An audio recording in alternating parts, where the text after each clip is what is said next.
Welcome everyone to our conversation with Anne Kerry Ford, the creator of the website Voice of Divine Feminine. My name is Nicole Martel, and I'll share a little bit about me and how I met Anne. I have been a life wellness coach, trauma resolution specialist, worked as a holistic health practitioner, certified transformational breath facilitator and group leader, many various modalities over the last 21 years, working with people in both individual groups and even corporate settings. And interwoven within that has been my own spiritual journey, my own healing journey. They're one and the same, I found, throughout this. And it's been both humbling and inspiring and enlightening and illuminating. But for me, it's just been a very sincere path for many years. And so when I meet someone else that's on their own sincere path, something in my heart lights up. And that's what happened when I met Anne. And we met about 2 years ago through my senior mentor for transformational breath. When Anne was down at Rhythmia in Costa Rica, a healing center there, she experienced the breath work that I facilitate and had such a profound shift that she wanted to explore more. And so Christian introduced us. And so went meeting Anne, and I've loved getting to know her. If I can say anything about Anne that I was so touched by was her radical authenticity, her amazing heart and wisdom. She exudes this beauty and grace and a sincerity that you can't help but relax and take a breath with, because she is so authentic. And so getting to know her, it's been like meeting another kindred spirit. So I feel like we've enjoyed our journey, and I'm looking forward to learning more about this new adventure she's been on. So welcome, Anne. Hi, Nicole. How are you? Oh, thank you so much for taking the time to have this chat with me. Of course. I'm very excited. I'm exploring your site, voiceofdivinefeminine.com. I'm very interested to hear the story of how this site came about and the inspiration, in your creating of it. Yeah, the site. Well, let me back up a little and just share a little bit about myself. That I've been an avid spiritual seeker since I was an infant. I can safely say that. That's been my main interest in this life. And about 2 years ago, so it was, well, not quite 2 years ago, it was around January of 2019, I started to wake up in the middle of the night without any prompting, usually around 3 in the morning, give or take. And either I would be called to meditate, or I would be receiving what I call downloads. Now, a download is information that exists in the quantum field of all information, that when the receiver and the information are vibrating on the same level, information is then received by the individual. So I started to receive downloads, and also sometimes poetry or something else, but it was mostly information, and I didn't really understand it, all of it. I understood some of it, but it wasn't in a linear process, like here's the beginning, here's the middle, this is where this is going. It felt very random. And during this process, I was also being, what I would like to say, initiated personally for my own spiritual growth, you could say, so that I was remembering who I really was. And this process was not comfortable. It was often extraordinarily challenging. It was being shaken to the core, actually, and challenged. What was being challenged was my belief system, who I thought I was, what I thought I was doing as a human, relationships, everything, you name it, was being brought up for review. And this process was sometimes extraordinarily excruciating. I can't really explain it any other way. But the upside was that it freed me from my conceptual mind. It freed me from the beliefs that were holding me back from living the most authentic life that I could live. And this is a process that's ongoing, at least for me. It's not like I'm done and I can just groove. Although I do feel a lot lighter and a lot happier, knowing less, knowing a lot less, knowing for sure hardly anything anymore. And so during this process, that started a year ago, January, more or less.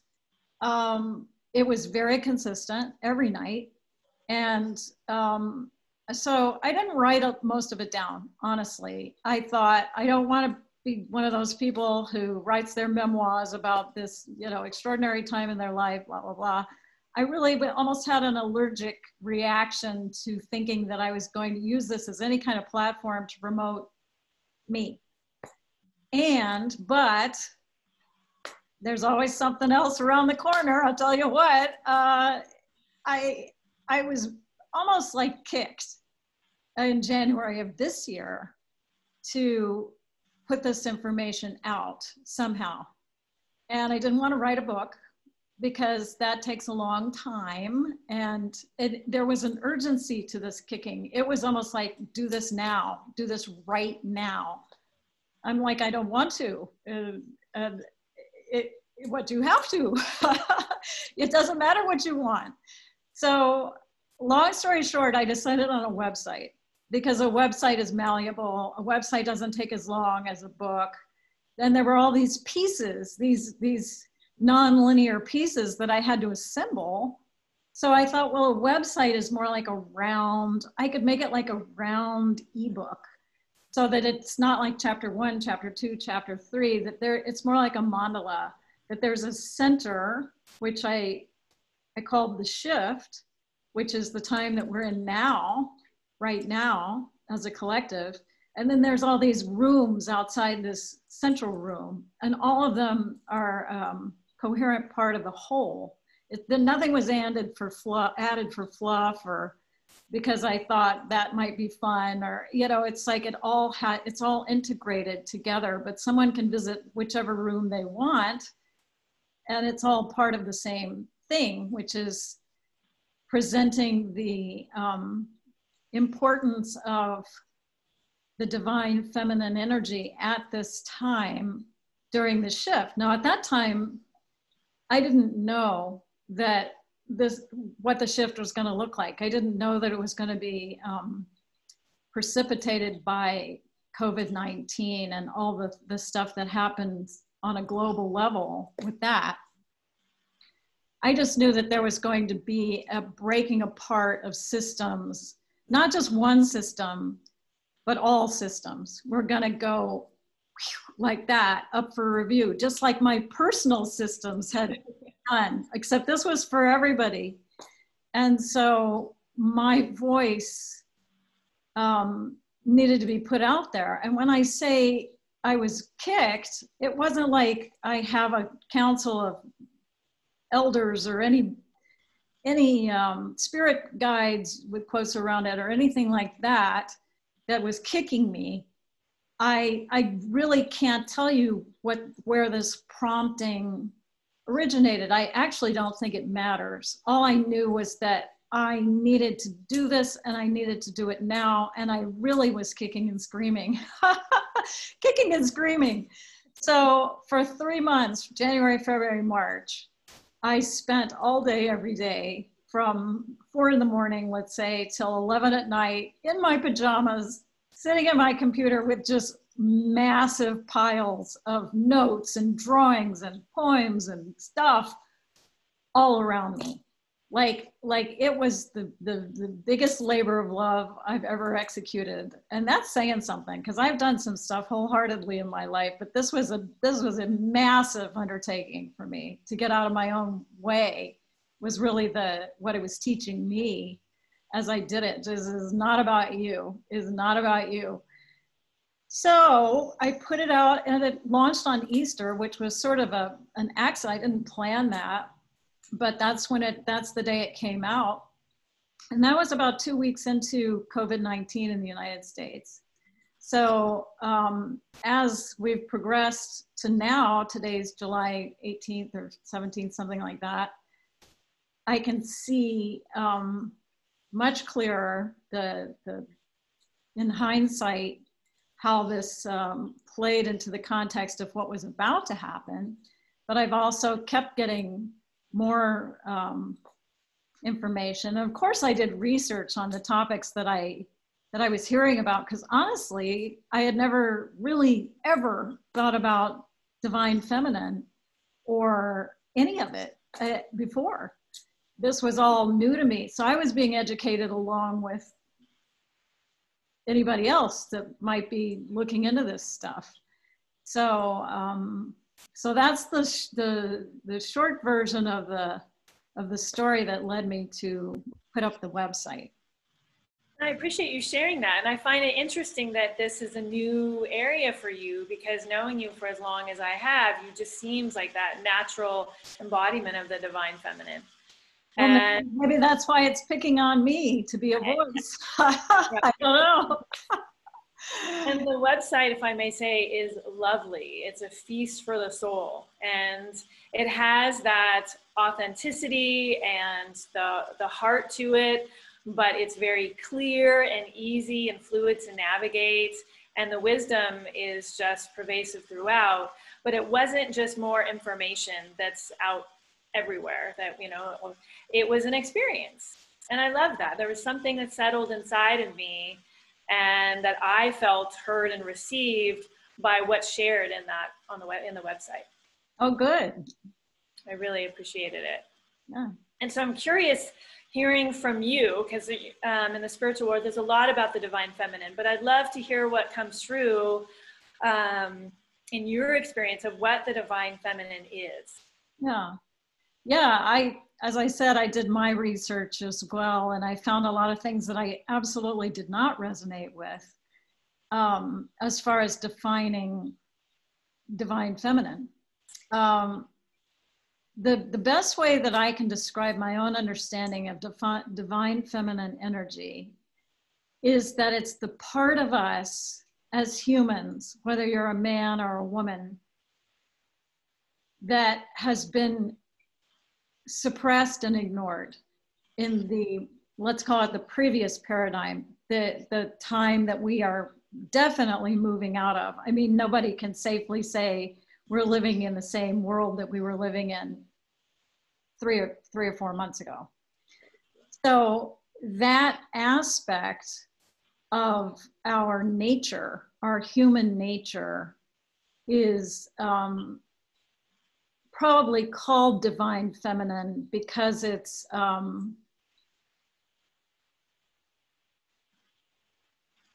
powerful, it's powerfully loving, it's generous, it's accommodating, and it holds the potential for unconditional love. And by unconditional love, I mean unconditional love. The kind of love that we have forgotten we are. And the embodiment of that is expressed in nature, in Mother Nature. So if we choose to consider how this energy has been disregarded and disrespected and forgotten, all we need to do is look at our relationship to nature, to the earth herself, to the planet, to the oceans, to the soil. That is a perfect example of the energy that is begging us to remember our relationship to ourselves, to each other, and to the planet herself, to Gaia. So it's extraordinarily important right now to consider this, because in my opinion, humanity was heading over a cliff with the unsustainable systems, programs that we had in place that we considered normal everyday life. And if we had continued in that way, we would have created our own demise as a species. I mean, just think about it. There's only so much that you can rape and pillage the earth before there is no earth left to destroy, you know? And it's not just our relationship with nature. We were destroying ourselves. We were destroying our own integrity. We were destroying our own essence, personally, interpersonally, and collectively. And that could be argued for many, many days. I'm not trying to convince anybody of anything. I'm just pointing out where this voice is coming from, that there's an opportunity here because things are so, they're breaking up so quickly. They're dissolving so quickly that I actually choose to look at this time as a tremendous opportunity to really, really look at the opportunity that we have now, not to adhere to the old way of thinking, but to really think different, to really like question even why we think what we think, and why we believe what we believe, because the veil is lifted as far as I can tell. And probably that's all I need to say about that at the moment. Well, that really speaks to my heart, and that truth that it's an opportunity, and the importance of coming home to our true nature. As you said, we are nature. I mean, that's what my business is at as well. And that's been my experience, is discovering my own true nature. And then it starts here, and to let go within that. And then we realize how connected we are to the nature and environment around us and to one another. And so I really hear what you're saying, and how it's weaving in that evolution of change from and it starts with the unconditional love. So it's beautiful. And so with this, you speak of kind of the center point of this mandala being the shift that we're all undergoing, whether some of us feel ready or not. Can you speak a little bit more about your insights on the shift itself? And you said you began this on Easter. Is there anything that's changed or come through, given all that's happening in the world since then, since you launched the site? Yeah, definitely. The shift is the transition between the old paradigm, which I referred to in my website as confused masculine, not to imply that the men were creating the problems and the women were going to come and solve the problems. Nothing like that. It was just a very toxic way of living. And so when that breaks apart, there's this period that is chaotic, like the chrysalis. The caterpillar goes into the cocoon and then just kind of disappears into soup. Actually, what it disappears into is the cocoon itself. It's actually, there's nothing in there. It's just the cocoon. And then the butterfly comes out a little while later. So we're in the cocoon phase, which I have observed that the discomfort of not knowing who you are or where you are is extraordinarily challenging to everybody. Change is tough.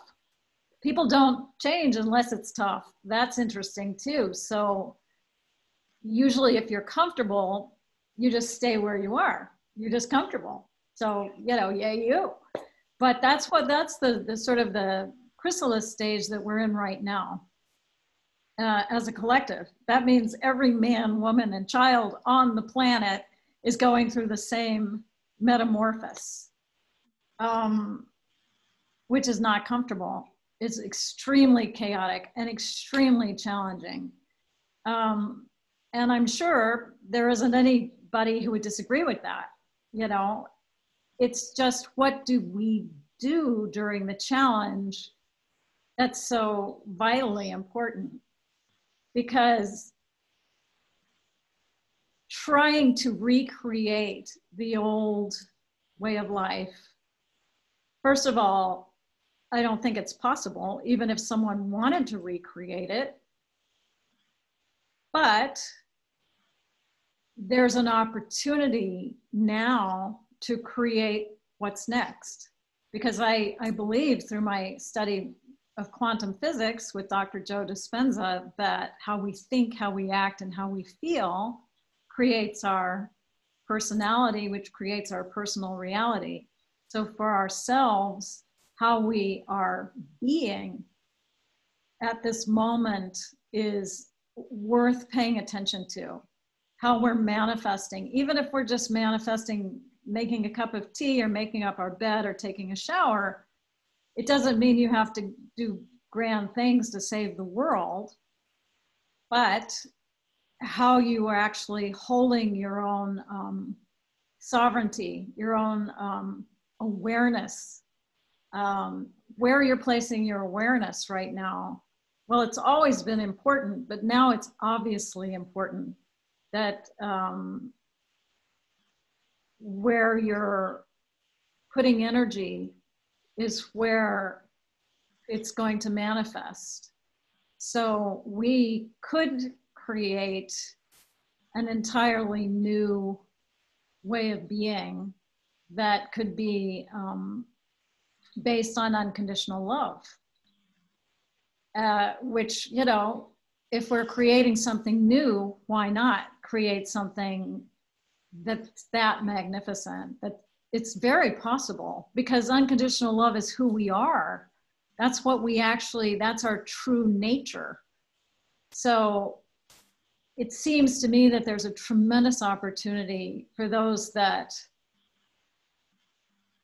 can see it to just trust that that's the order of the day, and that things might get way more chaotic than they already are, because what we're tearing apart is massive generations and generations of, I want to say conditioned mind, but it's like, then it gets into the question of who conditioned what and da da da. No, conditioned mind is some idea of reality based on, I don't know, facts. Everybody knows that kind of stuff. I hate to be vague about it, but these are huge topics. And I also don't want to sound like some kind of spiritual expert. I'm just speaking from my own experience, that when things become a big question mark and it kind of shakes the stuff out of you, there's an opportunity, if you can stay with it and not try to make it better or make yourself feel better or go back to the familiar, that the unknown, that the cave, Joseph Campbell quote that I just love, the cave you fear to enter holds the treasure that you seek, is like, that is shadow work 101. And that's what the collective is going through right now, is a purge of a, in my opinion, an unprecedented kind of purge. It's like when you go out into the garden and turn the rock over and there's all this stuff crawling around under there, you know, except this is so huge, and you could shake in your boots, and that's a good thing. If we can just reframe uncertainty as possibility, as opposed to shrinking are wanting to make it familiar, wanting to make it something that we know. Because I don't think any one of us could say that we know what it would be like to create a new world of unconditional love. We haven't been there before. So I'm betting that this is how we do it. What we're experiencing right now is exactly what we need to be experiencing right now to bring that about. Absolutely. And I'm not trying to Pollyannacize the situation that we're in. I feel, my heart just feels for the pain and the isolation and the uncertainty and the fear and the trepidation and how am I going to homeschool my kid? How my job is gone, my money's gone, blah, blah, blah. I know that this is not an easy order for anybody at all. But I love it when people say, this is what we're here for. This is why we're here. This is why we came here to this body at this time. Whether you believe in reincarnation or not, it helps me to realize that I decided to do this, that this is a conscious choice on my part to show up right now so that I could be a part of this evolution. And I personally find that humbling and exciting at the same time. Absolutely. And it's a courageous act, and beautifully said. You've said so much there, and I just want to unpack it because I hear you calling for a different relationship to change itself and then even into the unknown. And I hear that call from moving from fear to love. And sometimes that just looks like that opening into an unconditional loving space with the fear itself is meeting us where we're at. And there's no one that's exempt from fear right now. And yet when we courageously open into that, then unconditional love can work its magic and come in and allow the changes to live through us. And one of the, I love the quote that you put on your website, but from Buckminster Fuller, excuse me. You never change things by fighting the existing reality. To change something, you build a new model that makes the existing model obsolete.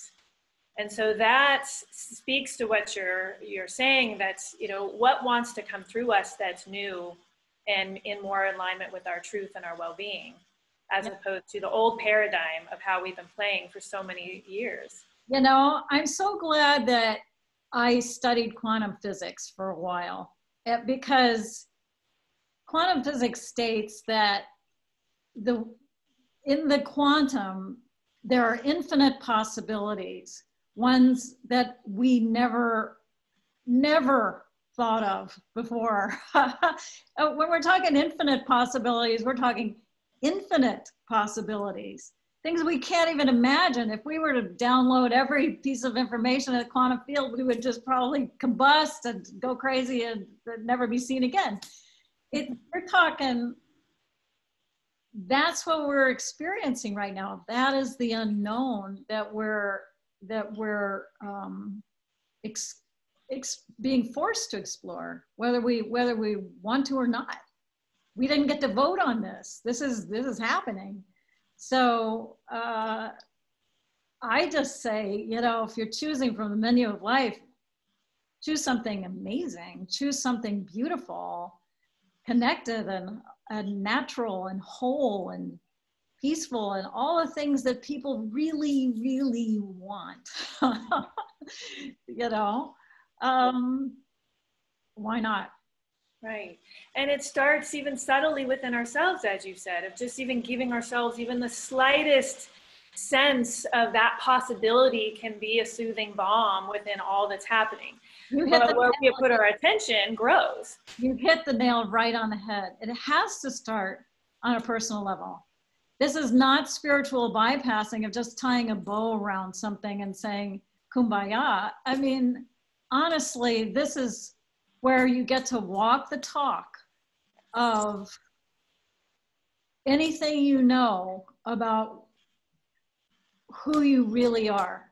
And if you don't know who you really are, great, you're a step ahead of the game. You don't know who you are, so you can sit there with the question, you know, and just become familiar with yourself. You have got to become familiar with yourself to be able to make a relationship with yourself, to be able to love yourself and then unconditionally love yourself. That's the starting place for all of it.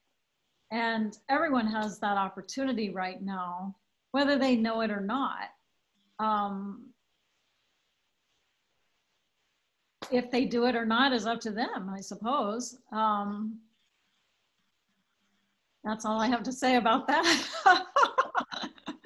Beautiful, beautiful. And that just brings us into a deeper heart that I want to explore a little bit more about your website and what you offer, because there's so many beautiful aspects to the site. And I'm also curious, and I'm sure others will be curious, of why did you include a page and resources on Tantra?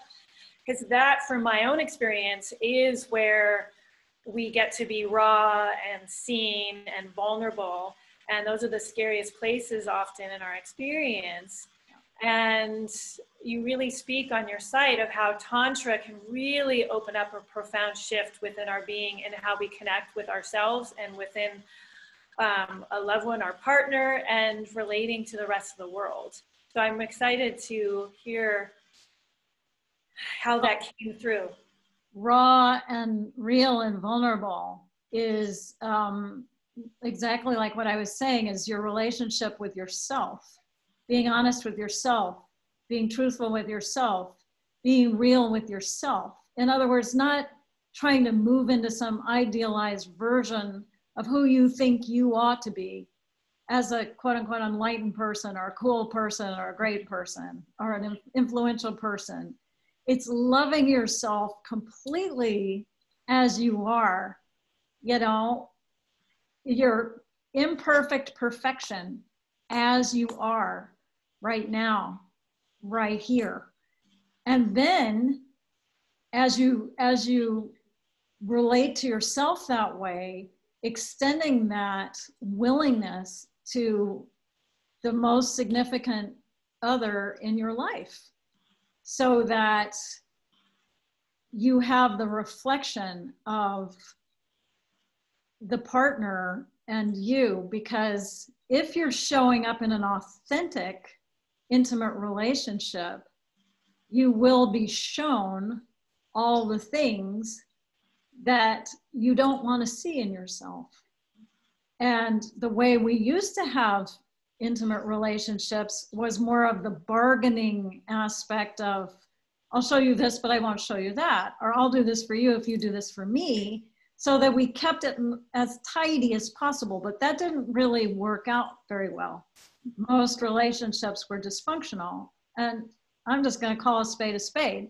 As far as I can tell, that wasn't working for most people.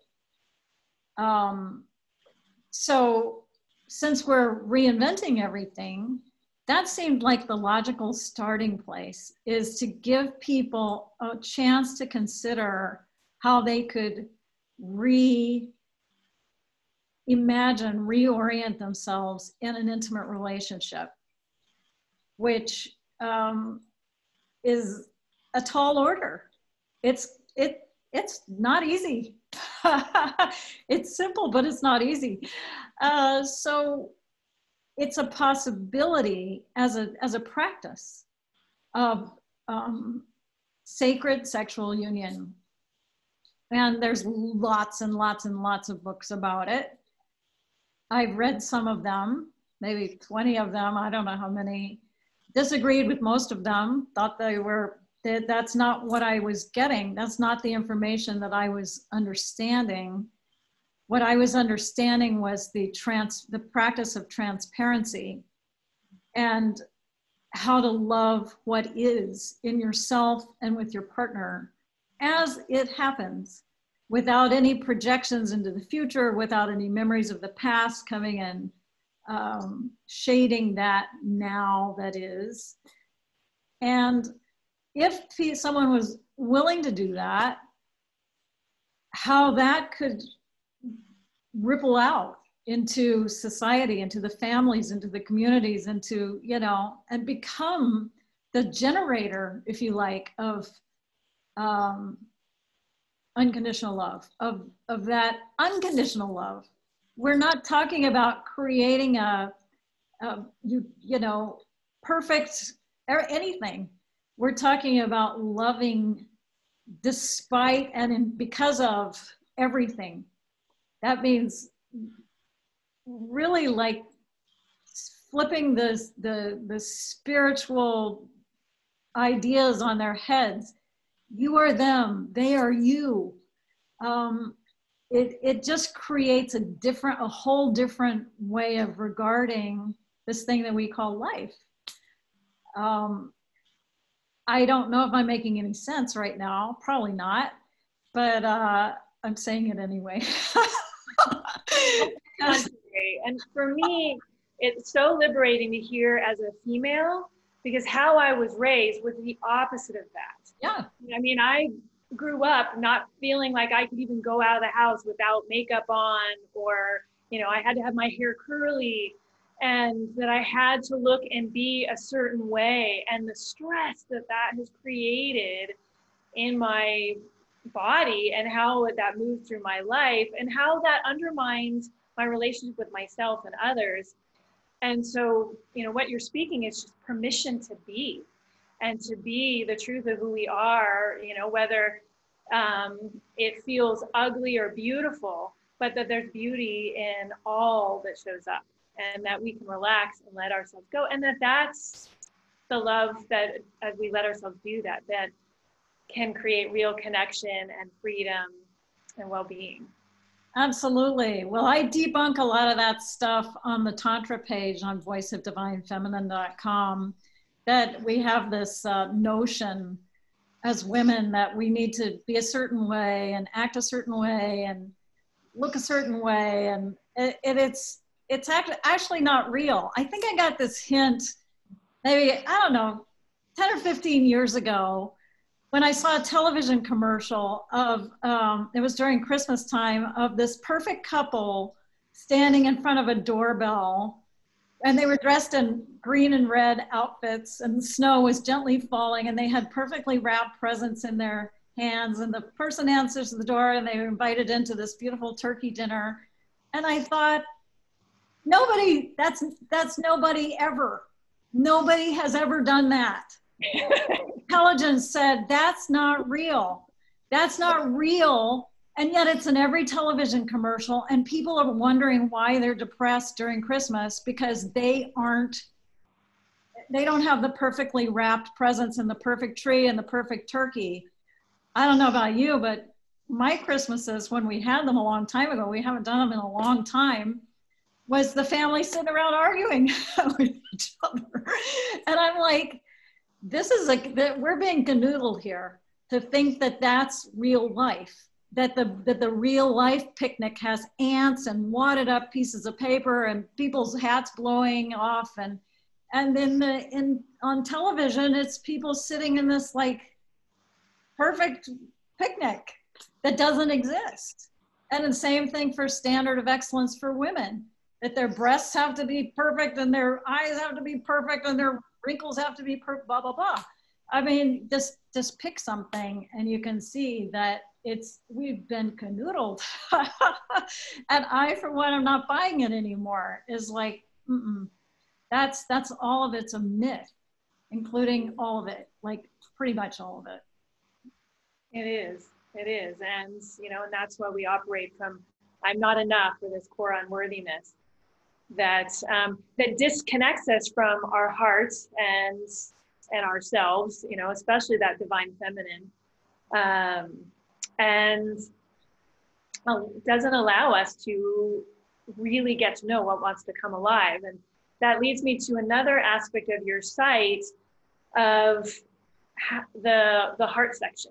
And I love how you put HE and then in parentheses HART. And so the art.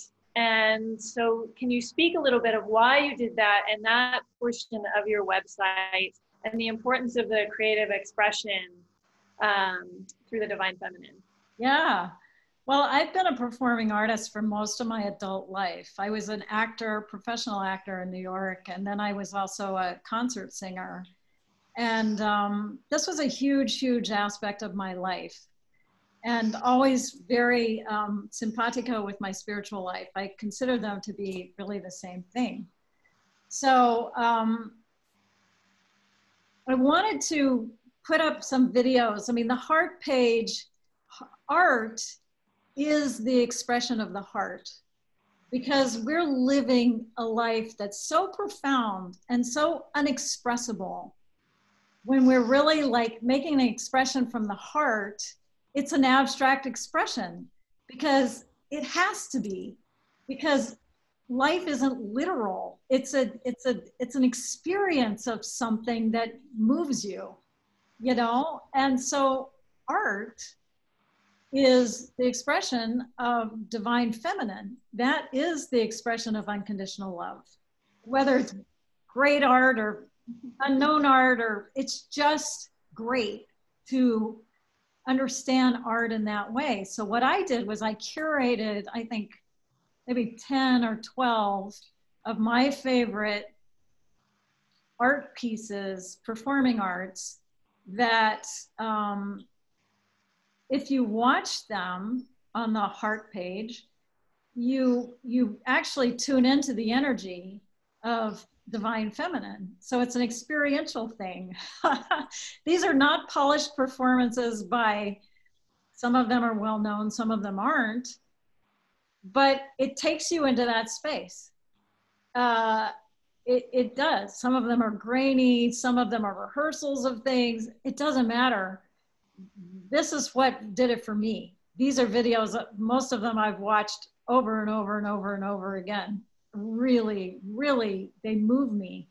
And if they move me, it's speaking to my heart, you know? And if it's speaking to my heart, it's tapping that unconditional love. So I wanted to give people an experience of that. And then in the same page, I have some of my own poetry, not to claim to be a great poet at all, nothing like that. But these were also received. And I thought I would offer them because why not? You know, I think poetry is very powerful medium for expression of the heart, because it uses language in an unconventional way. And whenever you turn things around, it gives it a different meaning. So I'm a huge fan of poetry, huge. And then I have at the bottom of that page a little essay by E.E. Cummings, who's one of my favorite poets. And I think you should go to that page just to read that excerpt, because it's awesome. Does that answer your question? It does, truly. And that section, like your whole site, is an experience. Your poetry is beautiful. And what you're speaking is, you know, to the artistry of life, and that it's unique for each person in that moment of what wants to come through as far as their experience. And that in the experience itself and our expression, we get to experience ourselves differently through sharing that, as well as others receiving, which is the divine feminine, what we have the courage to put out. Because often our art is, you know, creates a very vulnerable space. And I know for me, I was told as a little girl, oh, you know, stick to poetry, Nicole, your brother's the artist. But I wanted to draw. And as an adult, I finally gave myself permission. And that's where so much of, as you were sharing, my authenticity came out. Yeah. As well as when we're doing our art, how we are doing art and how we are with ourselves through the relationship of the process says a lot too. Can we be unconditionally loving as we're expressing? And the artists that you put on there, because you put some raw, as you said, grainy artists, and they, you know, no apology. They're just sharing their craft in the moment. So it's really powerful. It's a very powerful section, and it really adds a lot to what the website offers. it's very healing too, to watch an authentically delivered piece of art that I don't know, it just, it empowers me. It encourages me. It's like, and it soothes me. It's really like my go-to thing, that I have to hear that song again, or I have to watch that dance again, or I have to plug into that again. It's medicine. It's medicine. It is medicine. It is medicine. It's medicine to create it as well.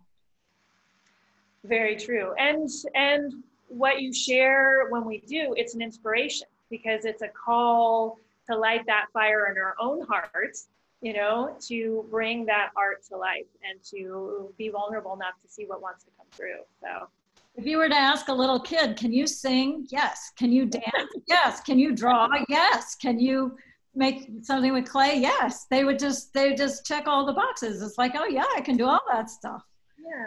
And as adults, we've forgotten that, because most adults, to answer that question, be like, no, I can't dance, I can't do art, I can't do that. We're holding ourselves against some made up standard of excellence. Is like, could you just dance around the living room and look however you look? It's like, it's so beautiful. It's so beautiful when people don't judge themselves as compared to something else. It's like, nah. Yeah. You're fine. And those are the most powerful moments, when we give ourselves permission. So yeah, that's such a beautiful addition with children, and that this is an opportunity to come back home to that innocence and that freedom of being. So thank you. And so there's a lot that you offer on the site. From your musings to, you also have a more section with quite an extensive resource list. Can you speak a little bit about why you shared what you shared? Sure. Are we going to go back to the musings page? Because I know you are. Okay, we'll take that for a minute. The more page is just like everything else. All the modalities and all the resources that I've discovered, well, not all of them, but some of the highlights that I wanted to share. Not that everyone's going to resonate with all of it, but I wanted to have a place where people could go and find out about Heart Math Institute. They could go find out about Dr. Joe Dispenza. They could go find out about plant medicine. They could find out Paul Stamets and what's he up to with the mushroom fungi, heal the planet stuff. And the book list, I have maybe, I think 28 books or something. They're all super different from each other, but it's like, these are some of my favorite books. Just click on them and see what you think, because I really feel like, why shouldn't I share the wealth? These things have meant so much to me, and I thought I would offer it, you know. Absolutely. And you have something for everybody, because for those, there's some that don't like to read or feel like they don't have the time. You offer videos, and there's a lot of aspects for people to kind of go on their own exploration. I also loved the sacred economics that you put on there, that video, because so much of the concerns these days are about the financial aspect in our economy. And that just brought the divine feminine and a deeper relationship with abundance and our true affluence to life. So that, I really appreciated watching that. And so anything else as far as what you want to share with your site, as far as your experience with it and what it has to offer? I will, eventually we can kind of go into what's next for you and how people can get a hold of you.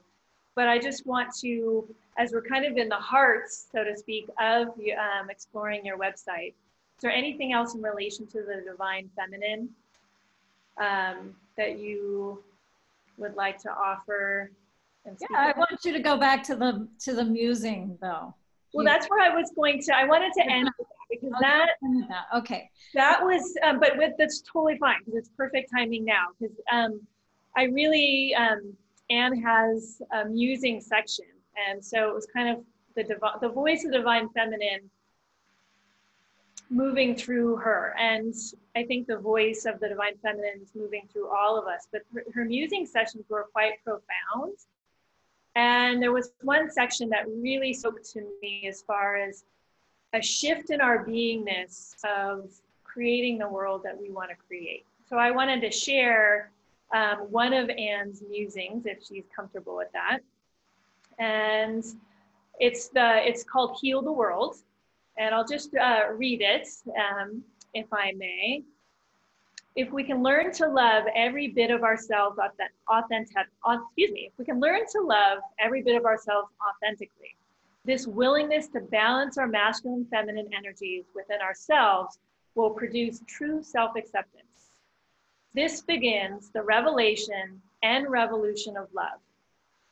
If you want to create a more loving world, be love. If you want a world of harmony and balance, be harmony and balance. If you want a plentiful and generous world, be plentiful and generous. If you want a harmonious world, be in true harmony within yourself. All of yourself, all of your divine masculine and divine feminine self. Can you look in the mirror and say, I love you. I love you unconditionally. And that's, for me, that's where it begins, is being the change we want to see and to be and have a relationship with a more harmonious world, with a loving world. And so I just found that really beautiful. And that's the shift that needs to happen. We're not searching for a loving world. We're not expecting it in other people, we're being it. And that's what I feel like you're speaking, that the divine feminine is calling us toward. It's the only way. That's the only way.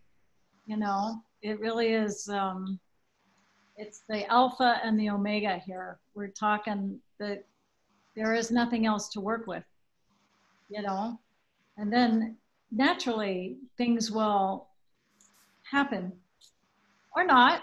It doesn't matter. It's not like it, that is how you save the world, by saving yourself from your own disconnection with yourself. The only way out is in. Yeah. What I share. And, you know, as you say, you know, the start of the human evolution is the revolution of unconditional love. And it's a practice. And so it's a every moment journey. And so I was really touched by your website, and it's an experience in itself. So for those of you that have the opportunity or the curiosity to experience voiceofdivinefeminine.com. I remember one thing we were going to talk about is my reference to the paradigm that we're creating in the future, which I called the New World Order. And at the time, I had never heard that term used ever by anybody. That's just what came to me. But I wasn't referring to some kind of what'd you call it earlier? Yeah, I just know my experience with hearing the term New World Order. It's a lot of presidents have spoke to it, and Wikipedia speaks to it comes with some conspiracy theory and some a tone of totalitarian authorities, right, and a domination element. And so when I read it, that is definitely not what I meant. Exactly. And so what I actually meant, because I had never heard of any of that, all of this was just coming to me, was the new world order. The way things are going to shape as we shape them with how we think, how we act, and how we feel, who we are, is going to shape this new way of living. So I probably need to go back and say new way of living instead, because this has so many connotations. But at the time, I wasn't referring to any of that, nor am I referring to it now. So I just want to throw that out there, because I don't know when I'll be able to go back and change it on the website. But anyway. And I appreciate you bringing it up. And through the website, through me reading it, I knew what you meant. Yeah. And but also having my own experience out in the world of that term, it brought some question. But you know, looking at it now, it's almost beautiful. It's almost like a paradox. It's like, yes, the divine feminine includes everything, including our current dysfunctional ways of being, and the divine mother holds all of it. The divine feminine holds all of it. And so, and it starts with unconditional love, even the things that are scary or we know are unjust. yeah. So it's just perfect, and we can trust that. So I appreciate you bringing that up.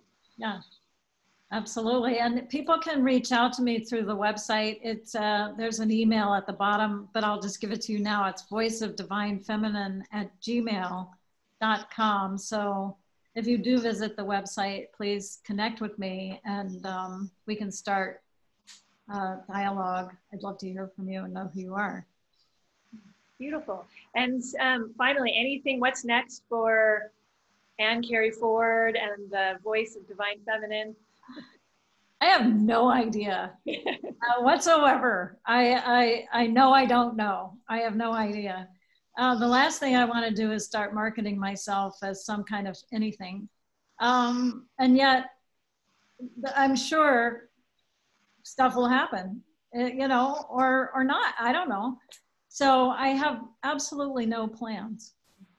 I love that. That's so refreshing to me, because so much of us that are on this path, I mean, there's always more. And for you to be in that unknown, allowing space speaks so much to the purity of what you offer. So thank you so much, Anne. And any final words before we close? No, I'm so happy to be here with you, Nicole. This has been a lot of fun, and I appreciate you taking the time to have this conversation. It just makes me really happy to see you. Yeah, you're a fabulous person in my life.